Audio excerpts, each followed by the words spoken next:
Good evening. Welcome to Rock, Paper, Hand Grenades. I'm JP Marzullo, and I'm filling in for our normal host, I guess you can call him normal, Josh Solomon.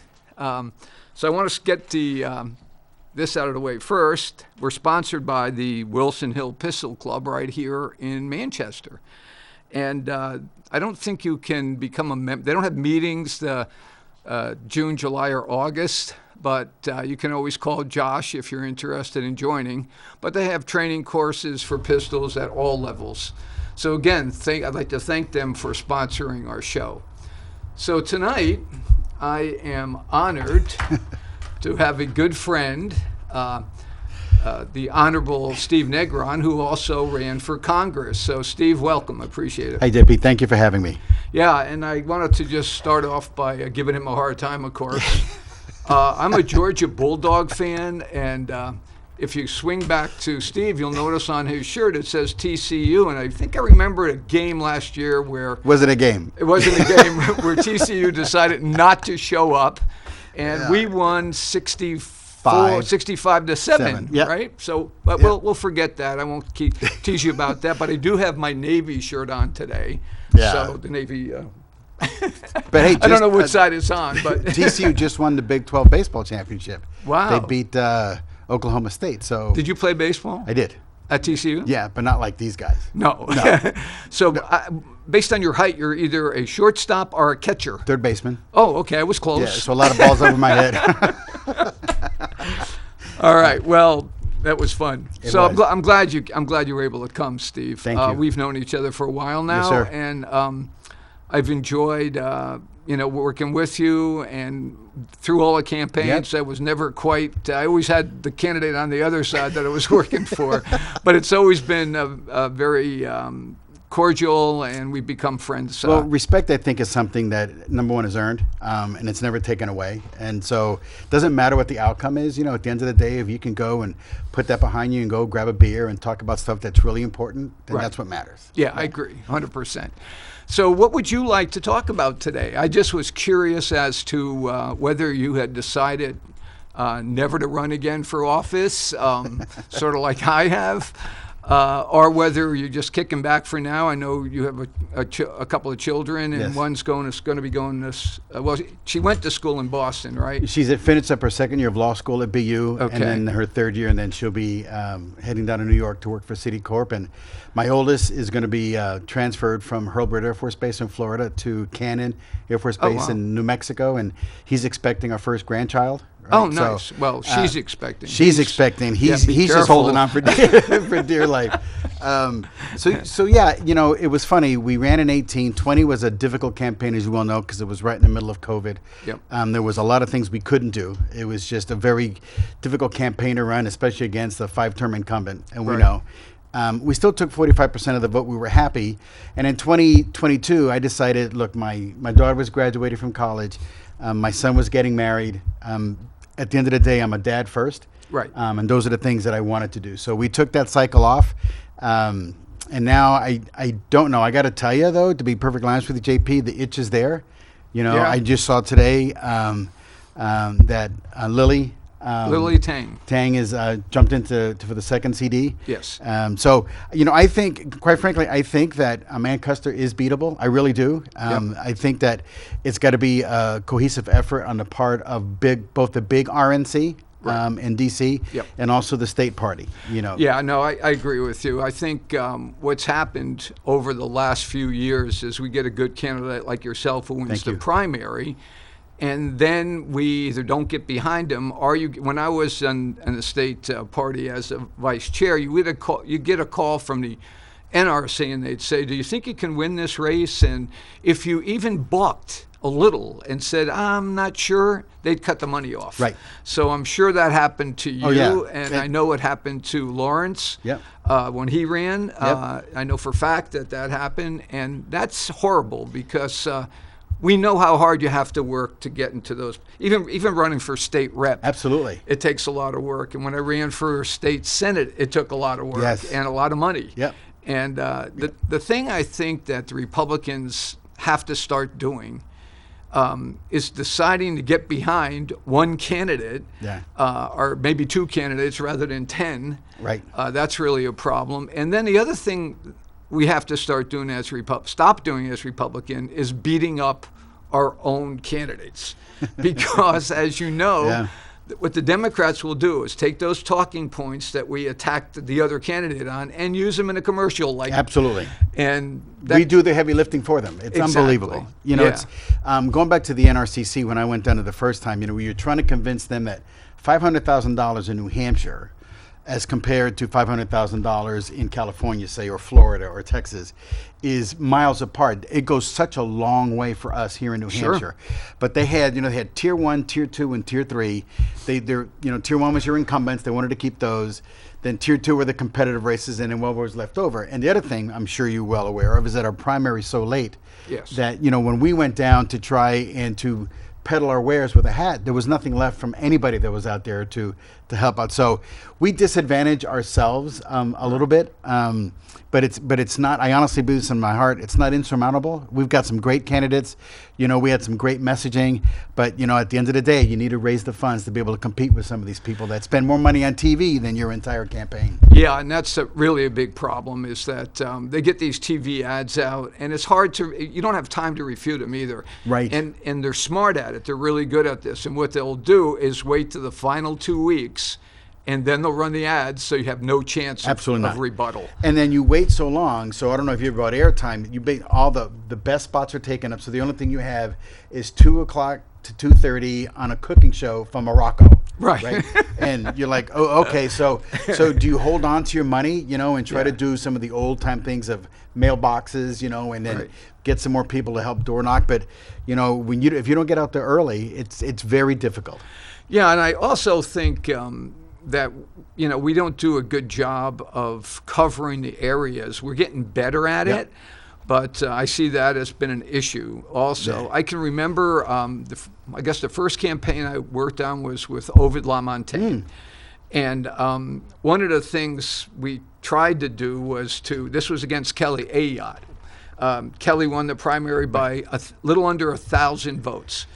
So talk about, you were talking about our primaries, and then the general's too close. You're absolutely right, because what Ovid did is what most people won't do. And he thought about it, and he said, we only have like 2 months to pull our supporters to Kelly, and we don't have time to do it. And if I stay in and ask for a recount, we lose more time. Right. So he decided at that point to be a team player, quite frankly. And he supported Kelly, and right after she won, he went out, made phone calls for her, was there with her, introduced her to places. And that's really the way it used to be. Now, it's very contentious. I look at the presidential people that are running for president now, and more people are going to jump in.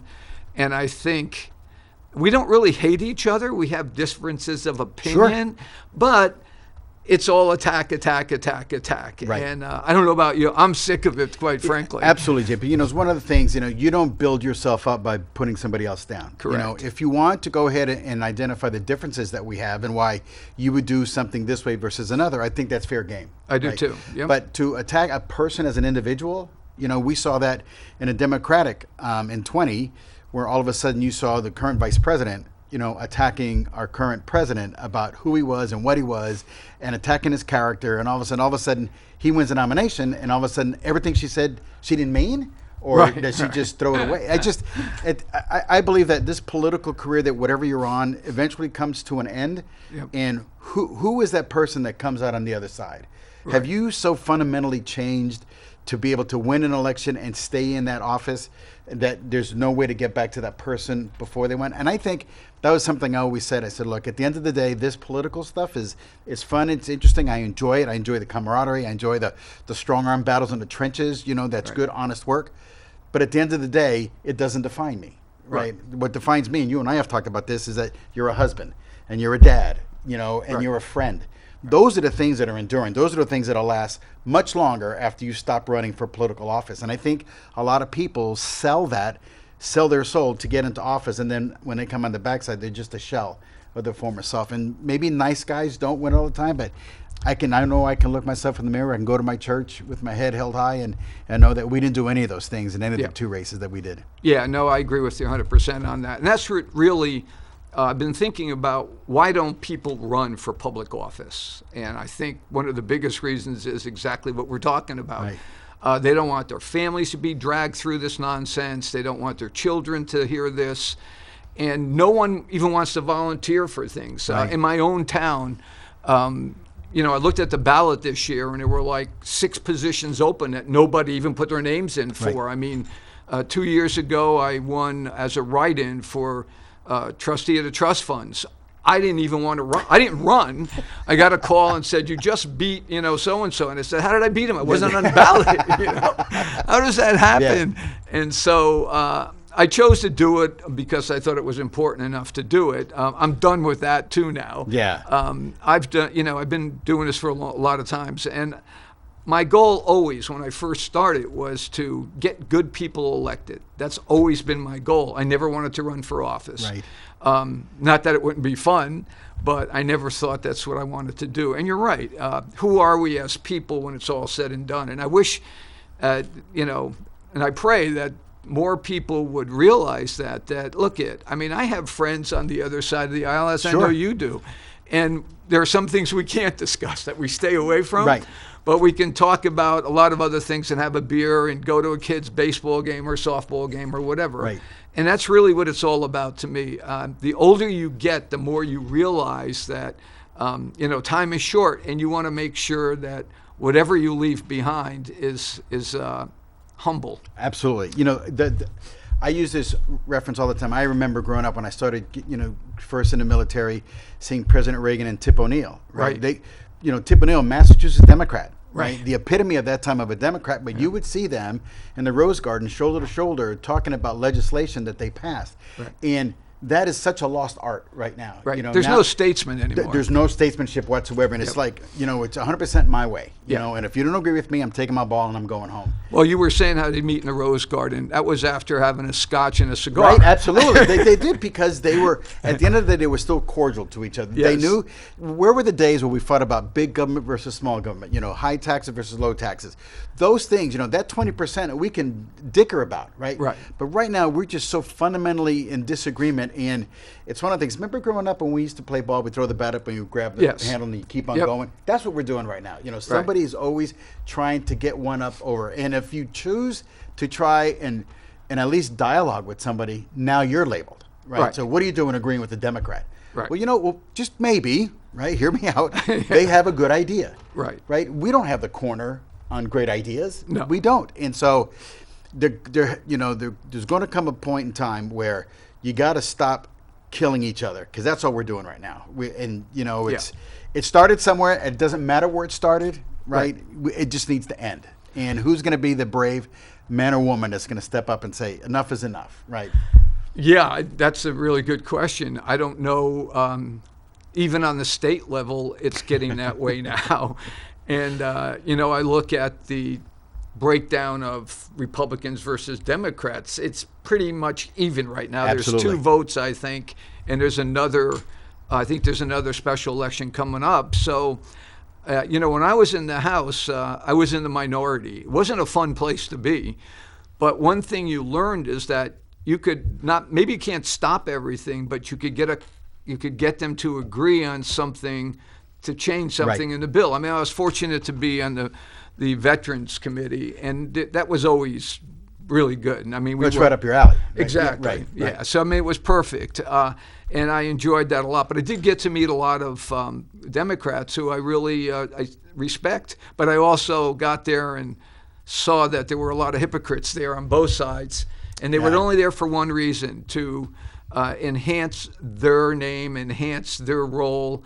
And I don't think either you or I are made out to be that person. And you don't ever say you're never going to run again. But, Ovid would tell me that, right? Never say never. They'd ask him all the time, are you going to run again? Well, I think he ran 3 times and was lost. But that's not the point. The point is he had a lot to offer.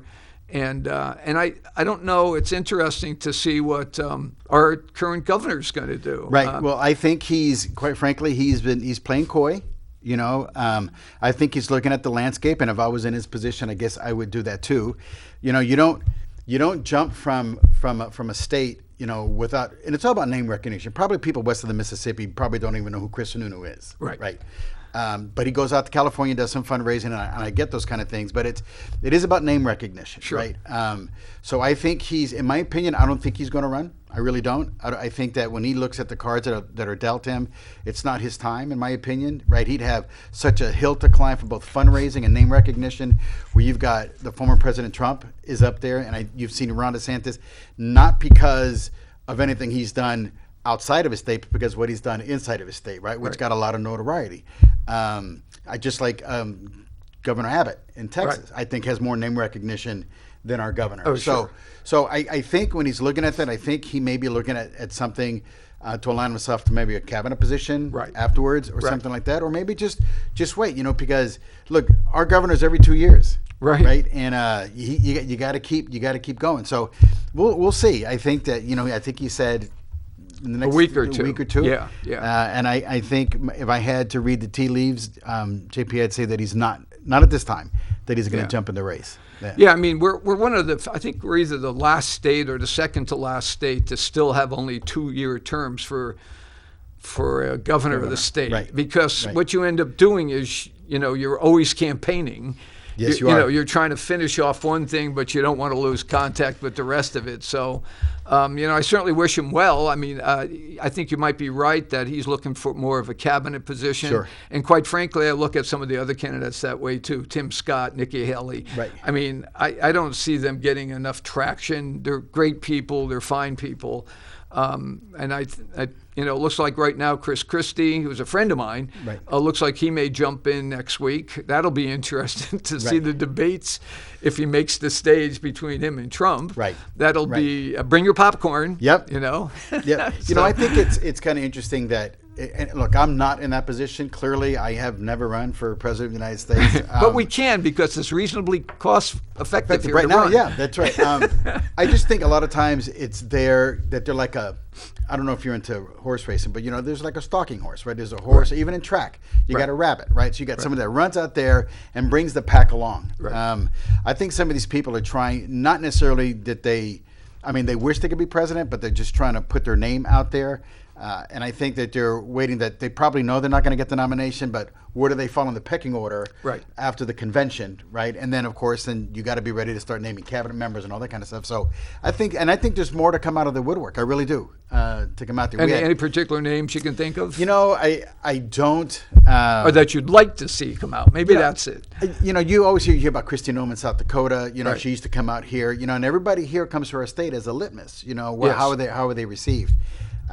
So I don't know. I just remember in 16 we had 16 or 17 people out there. Yep. It made for great television.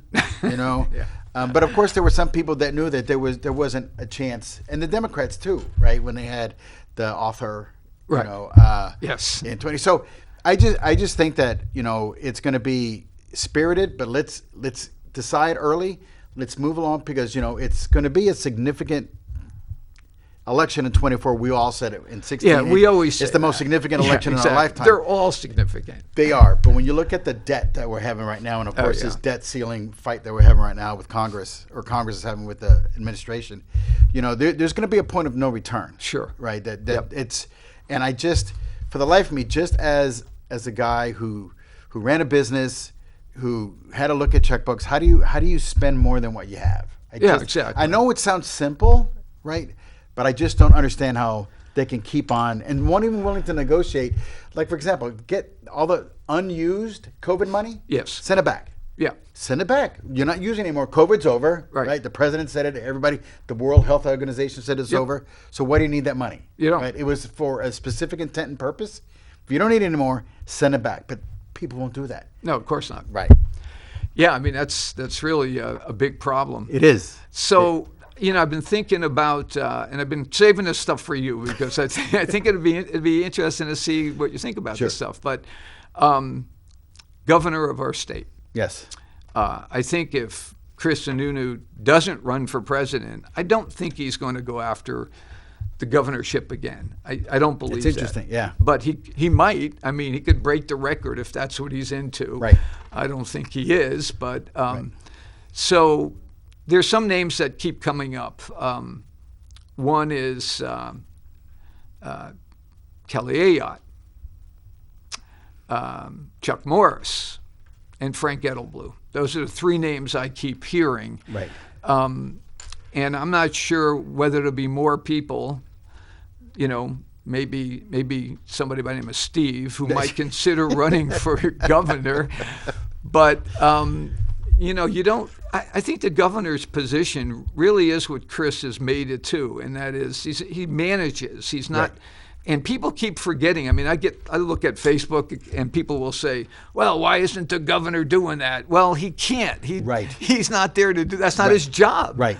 We probably have the weakest governor's position. Absolutely. Right? Yep. And I'm sure you knew that too when you were in the State House. I got to tell you, I didn't really understand when you look at why we have an executive council, right, as a carryover, as the watcher of the purse of the crown, right? That's exactly. They were here. You don't spend money, on behalf of the crown. So it's just carried over. So when you look at it, you look at all these, like Governor Abbott, sending down thousands of troops or doing stuff with his budget.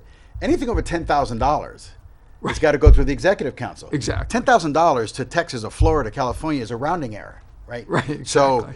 So it is limited, right? I think what Governor Sununu has tried to do is orchestrate his role between both chambers. Yes. Right. Which is a hard thing to do. I mean, have allies in both. I think he had stronger allies in the Senate. Yes. Than he did in the House. Right. I agree. So, you got to be able to negotiate, and that's really what this governorship is about. Is, how do you? And he's managed to keep our state in a good place. I didn't always agree with some of the things he did during COVID, right? Yeah. Because he used, but the truth of the matter is, they instituted some emergency powers after 9/11 that allowed the governor to do some things without the legislature. Body. Right. And it was still on the books. Right. So it wasn't like he was doing something that he wasn't other. We just didn't seem to take it off the books. Right. And we need to look at that now, right? Yes. I mean, in times of emergencies and crisis, let's revisit it. But, a governor shouldn't have the ability to pick and choose. Right. You get to stay open, you get to close, and especially when it impacted small businesses more than the big box places. Right. That raised an eyebrow. Yeah. The big box stores were still open. Everything was fine. Right, everything was fine, but the little guys were hurting, right? Yeah. And then, of course, you had the PPP come out to help alleviate some of that stuff. So I just think that, our governorship is more of orchestrating than it is dictatorial, like some of the other governors that we see across the country. Yeah, I would agree with you. Yeah, absolutely. It's amazing what you find out once you get in those into the seats. house. Right? Yeah, I know. I mean, it's incredible. I thought I knew what it was all about, but you don't. And, it's a very humbling position to be in that house when you look around at the pictures on the walls and see the people that came before you. And we sat in their same seats. Exactly. And that's really cool. And I can remember... I think Steve Shuttlef, he was the speaker then. And he just mentioned, if you don't have this feeling when you come to this place, right, that you're lucky that you're here, number one. Number two, though, that you are part of history. I was in the biennial class. I mean, that was kind of cool. We had all kinds of events and stuff, and that was really neat. Yeah. But it has to be here. It has to be in your gut. Absolutely. If you're there for yourself, you're doing your constituents a disservice. Right. I remember getting ready for my first legislative event, which was Newcomers Day. I actually got a room at the Marriott in Concord because I didn't want to be late. Well, good for you. Right? I mean, you go to a new assignment or everything. You want to make a good first impression. I'm telling you, You were like interviewing for a job. I was, but but look, I had a career. I was retired military. I had my own business. I've done a lot of stuff, but that made me so nervous. Right. That there were people from Nashville Ward 5 that had voted for me to be their representative. That I took that Seriously, just like you did. Yeah. Right? Yeah. That's a very special distinction that you have. Yeah, it is. And yeah. they can't take the word honorable away from you. Which scary, isn't it? It is a very scary thing. When you get mail and it says the honorable, I know, like, you're saying, not who mine. is this? Wrong guy. It's got to be somebody Right. else. But That's right. certainly it's an honor to do that. And, you know, we have so many disagreements with people in the House over stupid things. I mean, just... You know, I tried to put a bill through when my second year there that if somebody put a bill in, you had to take 20 off.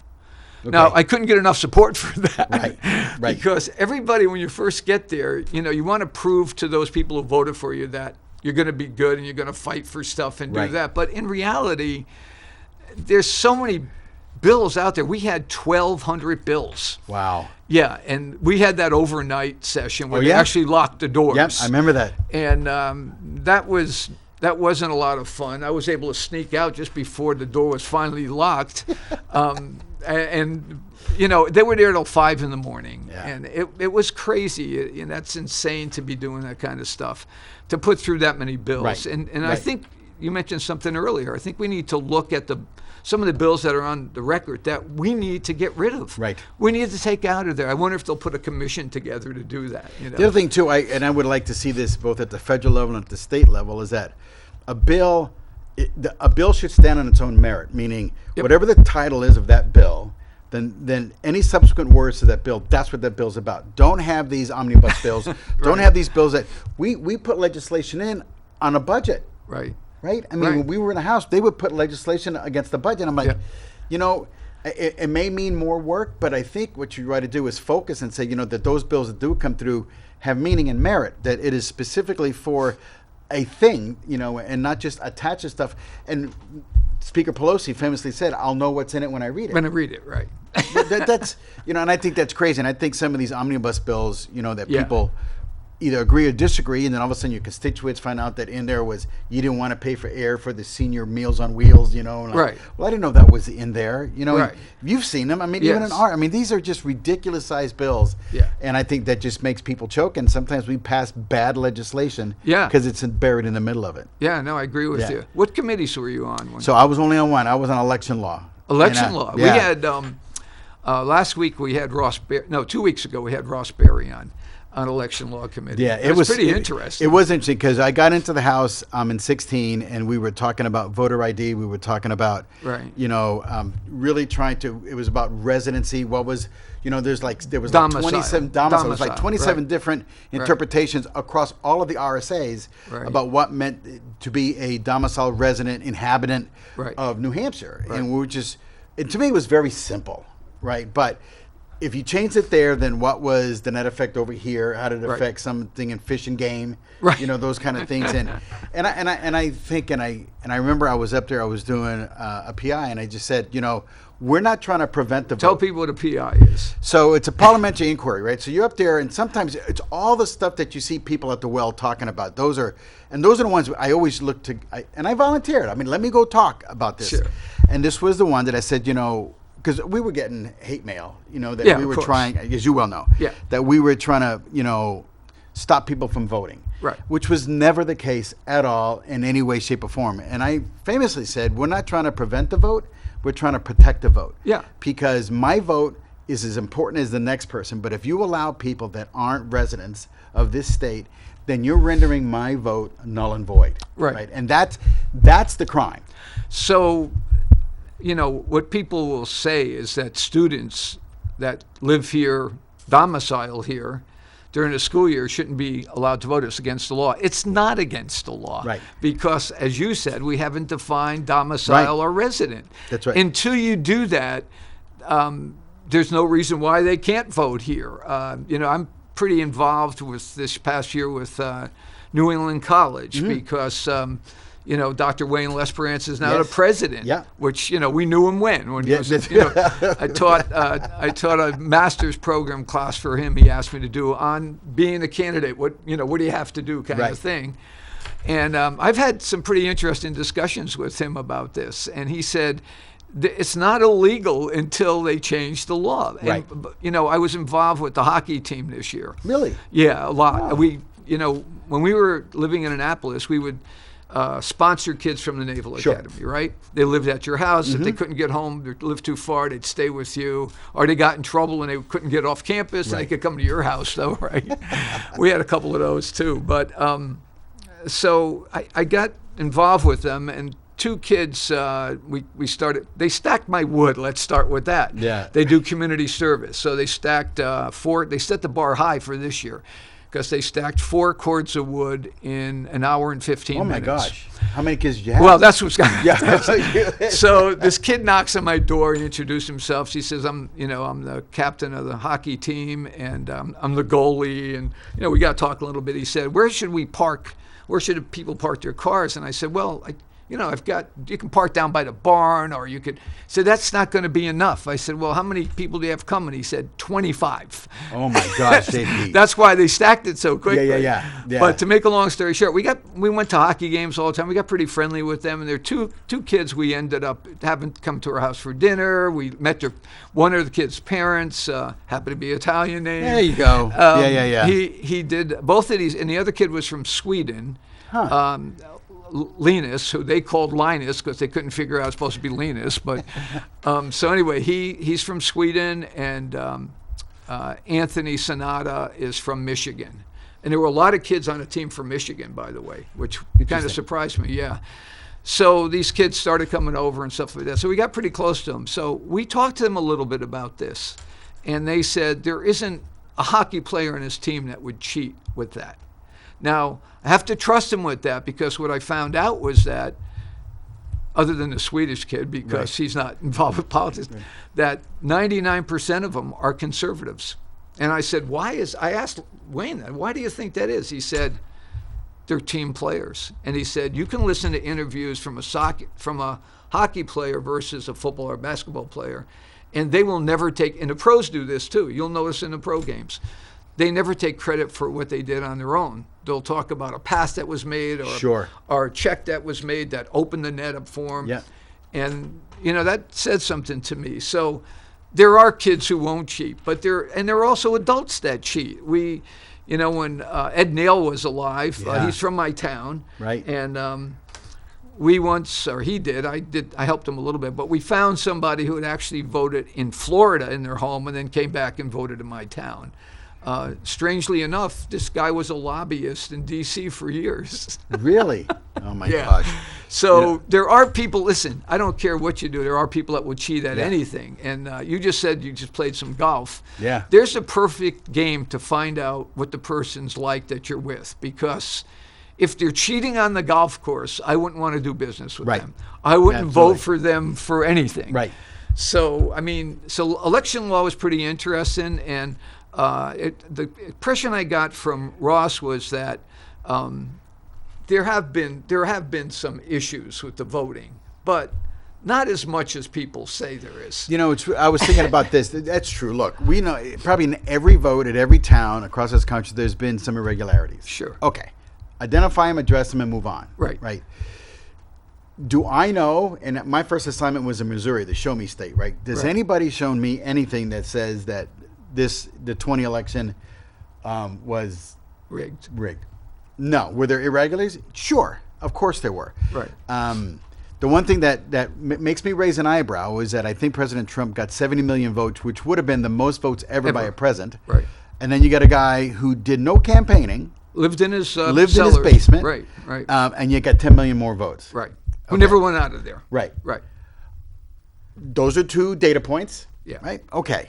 All I know is that we're not going to undo what happened, but let's figure out how to make it fair, and it helps everybody, right? It isn't just going to help the person that lost. The person that won, maybe next time, they're going to win again because it's free and fair elections, right? Yeah, let's think about how other countries have fallen apart for things. Like, what do you want to do if you want to destroy a country that's sort of democratic, but not to the extent maybe we are? Yeah. You want to have them question the press, question the police, the military, question their leaders, and then, even worse, question the elections. Because if those 5 things fall into place, and that's all people are doing, that country is in trouble. Absolutely. I couldn't agree with you more. That is so true. And I think that bothers me a little now that I see, social media, and they'll say, well, this happened such and such, and here's the truth. And they'll post something from a far right-wing organization, and the left side does the same thing, right? They do the same thing. So what do I trust? Do I trust the New York Times? I'm not so sure. Right. Do I trust the Washington Post? Nah. Do I trust the New York Post for sports? Yeah. I mean, it's a great paper for sports. But other than that, I mean, you have the Epic Times. I looked at that for a while, but to me, it was always this is wrong, that's wrong. I want to get some positive feelings for our country again. And I think the media needs to just report and keep their opinions out of the newsroom. Right? Yeah. They're supposed to report. Let me decide. Right. What is right and what is wrong, what is truth, what is not. But when you start skewing and you start seeing and hearing all the time, we're creatures, right? And we're going to, by definition, begin to listen and start believing on what. Because if it's on one channel, it's on the other channel, it's on the other channel. It's just by osmosis, you're going to hear this. And especially the young kids, right? Because, look, I only get a couple of TV channels, right? But they got tons of platforms for media, right? And they're just... it's their fabric right now. I have my 3 kids, and I love them to death and I die for them, but it makes me just nuts when I can't pry them away, from that phone. And and you don't want to be the person that says, well, when I was your age, right? Because and I've had this discussion, especially with my 2 youngest. I'm like, they may say something and I'd say, well, tell me why you believe that. And usually it's something that I think is a little off center. And they find it difficult to find something other than, well, that's what I was told or that's what I read. I said, I'm not talking about that. Why do you feel this way? And I think, and I saw that when we were campaigning, is that, when I could peel somebody off that had a difference of opinion with me and I just talked to them one-on-one, right? You had a chance. You had a fighting chance. But when you have this wild pack of dog mentality. Yeah, it's like mob mentality. Forget about it. It's you're not going to get anywhere, and they'll scream you down. They'll shot you down. It's sad to see that. Yeah, and I don't know how we get past that, really. It's something that I think all people need to work on. Right. There's certainly a lot of people on the other side of the aisle I don't agree with. And certainly when it comes to what they're doing to kids today and transgenders and and they're trying to get young kids to think that they're not, they're non-binary, and I think that that's child abuse in my mind. Right. To do that, to even discuss that with them, and yet here in Manchester, they just use tax money for the schools to have drag queens come in to any of the public schools. That's taken a little too far. And I said something today in a post, and in some ways I felt like, well, maybe I shouldn't, but I will. And I just felt that, why do we put up with this?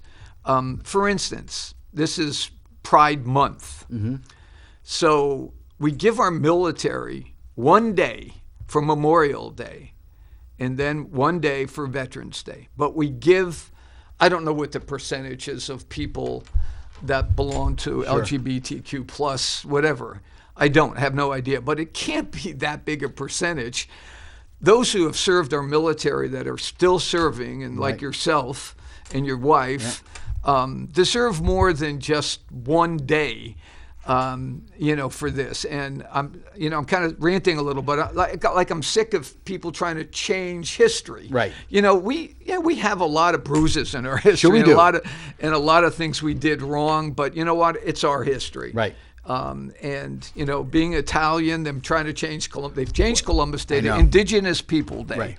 Guys, and I have a small bit from Sicily, but we don't talk about that because my mother's maiden name was Solorio. But, when Italians came over here, they were denigrated. Absolutely. Right? They were put into places in New York City, right? Yep. That you don't come out of this area, right? You just do our work and you're almost like common laborer. Yep. But, one of the issues that I found, whether you were Italian or Irish or Polish or Puerto Rican or whatever, that was a sense as a rally cry and said, I'm not going to let you define who I am. Exactly. So we're going to be the best bricklayers. Yep. in the world, right? Yep. We're going to be the whatever ilk that they had, and it was a sense of pride. So then, even today, when you walk down, I don't know, you go into Brooklyn, you go into the Bronx, you go to the Italian section, or the Polish section, or the Irish section.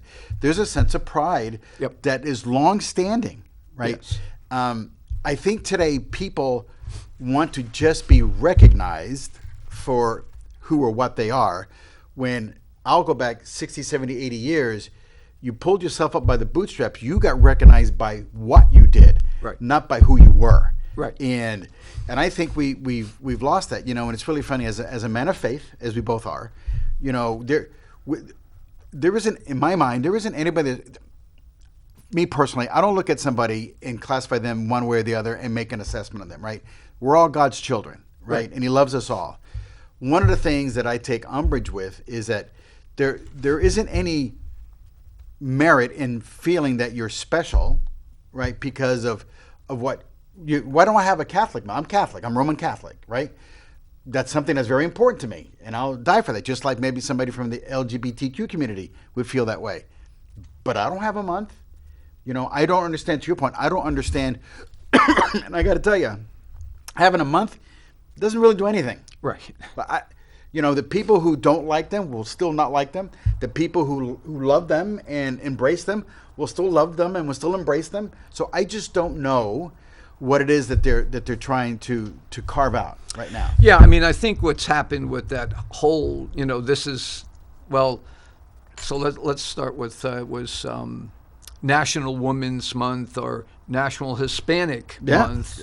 Which I don't national. get. Why do we need a national anything month? Except this is I think, a way to divide us and to keep us divided. Because if you constantly put people in little groups, right, that's where they're going to stay. Right.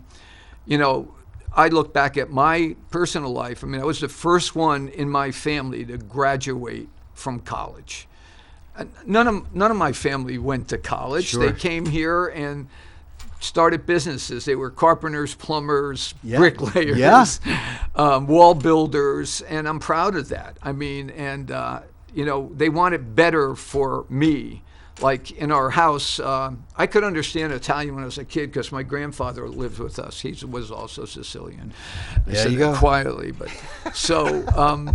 so anyway, I could understand it, but they would not let me learn to speak Italian. They wanted you to speak English. Exactly, Yep. exactly. Yep. They wanted us to be proud of our country, to understand that we're not just Italian, we're American. Right. We're not Italian American, we're Right. American. Right. And it so happens that, I grew up in a large Italian family, and to your point, we had our own little mob. Right. We we ran in packs, and You did. but we always brought a lot of food with Right, us. that's which right. was the Yeah. important Yeah. thing, right? That's So- true. I don't so- think anybody, you can be proud of your heritage, right? Whether, my Puerto Rican background, Right. You're Italian, we come from a lineage of things that those who preceded us gave us the opportunities that we took advantage of. Yep. And hopefully we're doing the same for the people that are coming after us. But, I'm an American. Right. Right. Just as a segue, I don't know if you saw the story. There was this young man from Puerto Rico. He was in New Orleans, and he was trying to rent a car. And she said she needed a passport because his Puerto Rican license was an international license. And he's trying to say, no, it's a Commonwealth. I'm an American citizen. She goes, no, you need a passport. So he wrote what's called our governor, which is our representative in Congress from Puerto Rico. Right. And she wrote the CEO of Hertz, and Hertz apologized. Sure. And said, and sent some training out. Says, look, you guys, American Samoa, Guam, Puerto Right. Rico, Right. these are all American citizens, right? They may not Exactly. have a Continental 50 United States driver's license, but Right. they're American. So it's really funny. Here we are in 2023, right? And we still see some of this issue, in this case, this Puerto Rican issue. But I don't make a national issue out of it. Right. There was something wrong. I addressed it, and I move on. Right. I think today we need to realize that I was just at Fenway yesterday for a young lieutenant being promoted to captain. Oh, nice. And the lady just happened to be practicing singing the Star Spangled Banner. And for those of us and even those who didn't serve in the military, whether first responders or just have this feeling of pride of this country. You know, I used to say in the campaign trail, JP, are we better off today than we were 50 years ago? The answer clearly is yes. Yeah. Are we perfect? No. Right. Do we have room to grow? Absolutely. Right. But everybody wants to blame me for the sins of my father. Right. Right. Sorry. Like reparations that they're. I know. We don't want to even start with that. I know. Well, look what we could do a whole California's show. doing. That's what I'm saying. It's crazy. You Yeah. know. How about reparations for the Italian Americans Exactly. or how- Irish, Japanese. or Japanese? Right. You know, I mean, put Native German Americans. workers. If Yeah. anybody Native gets Americans. reparations, Native Americans. Right. Right. Yep. So I just think we all need to just take a deep breath. Right. Go back to where we are and realize that this country, that American flag, those stars and stripes, is a fabric of so many different nations, right? And so many different heritages, so many different places where people came to that define who we are today. No, we're not perfect. And if you want to find something to kvetch about, you can find something to kvetch about. Of course you will. can. You will. Yeah. And then you want to build on that. I say find the good, build on that, look at what we did wrong, fix it, move on, Yeah. right? We can't linger because, you know, when you look at Marxism tried to define country in Russia by class. Yes. Right? There was the haves and the have-nots. Right. We don't have that anymore because now we have a middle class. Right. They now try to divide us by race, Right. right? Yep. By gender identity, whatever that is, right? Right. And that's what they're trying to do. They're trying to put us in opposition against each other. Yep. And quite frankly, they're doing a hell of a job of Yeah. doing that right now. No, they are. I think they are doing a good job, and probably better than good at this Yeah. point. Yeah. And I don't know how do we react to that? You know, what do we do to stop that? I think the first thing we do is be honest when we talk to people. Yep. And let them know right up front that I disagree with you. You know, it's like I can remember somebody saying, you know, they made me something to eat or something, and if I said I liked it, I would get that all the time, you know? Yeah. So with my wife, you know, early on, she'd make something, I'd say, I don't like it, you Right. know? And she never took offense to it because I explained to her that. Right. So I think if we would just do the same kind of thing with each other, politics is a dirty game. It is. It's a blood sport. Yeah. And just because of what you have, if you have an R behind your name or a D behind your name, you're immediately categorized. Yeah. Right. And Like and I'm a MAGA Republican. Yeah. I don't even know what that. Yeah. Do I want to make America great again? Who wouldn't? Absolutely. Who wouldn't? Right. Absolutely. Who wouldn't want to make our place great again? Yeah. Right. But to call us as terrorist and Or homophobe or right, whatever. xenophobic. They Xenoph- come up with names I don't even understand I know. yet. I'm still I looking know. them up. Get a you know? chance, to your point, get to know me. Yeah. Just like I'll get to know you. And I promise you, we probably have more in common Yep. than not. Yes. Right. But we just choose not to do that. And I think going full circle, people choose not to enter politics in today's environment Because of that. Yeah. I mean, I worked in New York City, so I understand. That's what happened. So I understand the New York attitude. Yeah. You know, it's and so some people didn't understand that, maybe still don't. I don't think it's the right way in politics, however, but that's not for me to determine. It's for other people to decide. So I don't really know where we're going with this whole election cycle. Like you, I'm concerned about it. Yeah. I'm a lot older than, I always used to like having Cliff Hurst in a room with me because he was older than me. Now I'm the oldest guy in the room, you know. Now so that's scary. Now it's Yeah. really scary. And I want to see, I want to see us pull this country together again. And, Ronald Reagan was the guy to do it then. We need another Ronald Reagan. Yeah, we do. We do. And, You know what's and really I don't funny? even care. Honestly, I don't care whose side it comes up with. Right. I want somebody in there that's going to pull the country together to bring all the people. It's not going to be easy. We know Right. that. Right. But get closer to trying to do their job. Govern. Yeah. Why were you sent down there? Right. You're not sent down there so you can make more money. That's so true. I think, politics is about governing. Governing means compromise. I think it means, Which is a dirty word for some people. Yeah, but in what aspect in any world, unless you own a business and you can be a dictator, Right. do you get everything you want? You don't. You don't. Not in marriage, not in friendships. Right. There's got to be a way, and as long as you can understand that here's my goal. I want all of these things, but I'm willing to live with these things. Right. Right. And then there are some things that are non-negotiable. I get that. Right. That's core value stuff that Absolutely. you're not going to negotiate. Right. But just there's room to work. We Sure. just choose not to govern right now, and that's sad. Both at the state level, Yeah. right, and at the federal level. We'd rather just poke each other in the chest. Yeah, and the problem with the State House right now is there's so many caucuses in the Republican Party that they're struggling to get anything done. And each committee, for you people out there that don't know this yet, you probably do, but I'll remind you anyway. Each committee has equal number of Republicans on it and equal number of Democrats. So guess how it goes when a vote comes up that they can't come to a compromise with. Right. So all Republicans here and all Democrats here, and it goes to the House. Which is close as well. Right, which is, it's very close. So you've spent all this time not really trying to get the things done for the people, but to get it done for your party or for your whatever. And that's crazy making to me. It is. And that's probably why I didn't decided not to run again. I can do more. I can do more outside of that environment than I can in the House. Anyway, sorry. When I was in 16, we were in the majority, but even when we were in the majority, we couldn't get our act together. It was sad, and then of course in 18, forget about it. There was that was you. That was horrible. I don't know how. My hats off to everybody who serves, but my hats off to the minority, because that must have been just brutal. Yeah, it was. Come to work when we had a House session, to know that you already knew what the outcome was going to be. Yeah, we knew that we weren't going to win anything, so we wore out the no button, the red button, most of the time when we voted.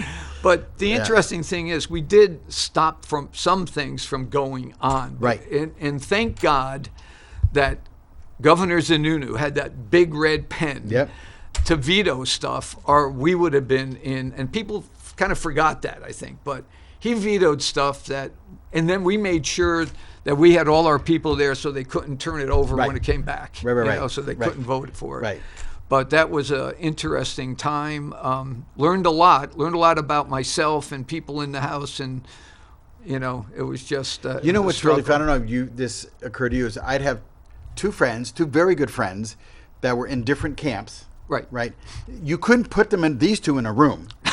Right, because you just see fur flying, and then you step back and you talk to this one, and then they'd say something about this person, and you talk to this one, they say something. I'm like, what? I don't want to be the meat in the sandwich. I just don't. Why can't you just, to your point, agree to disagree? That's fine, and let's press. Let's just go find those things that we can agree upon. Yeah, I mean, it's not a kumbaya thing like people think, but it does. You have to take that step to let people know that you're trying your best to solve this, and you're trying your best to work with the Democrats who are going to, push back just like we would. Right. Find the right person that's willing to go forward with you. Right. And then get some people in the Senate. Right. On the other side of the wall, as we used to say. Yep. In the Senate to be on your side. And it's all about the art of negotiation, right? There was a guy, Alex Karras, not the football player, but anytime you were flying, you used to have these courses for negotiating. And he had this very famous saying, he goes, you don't get what you're owed, you get what you negotiate.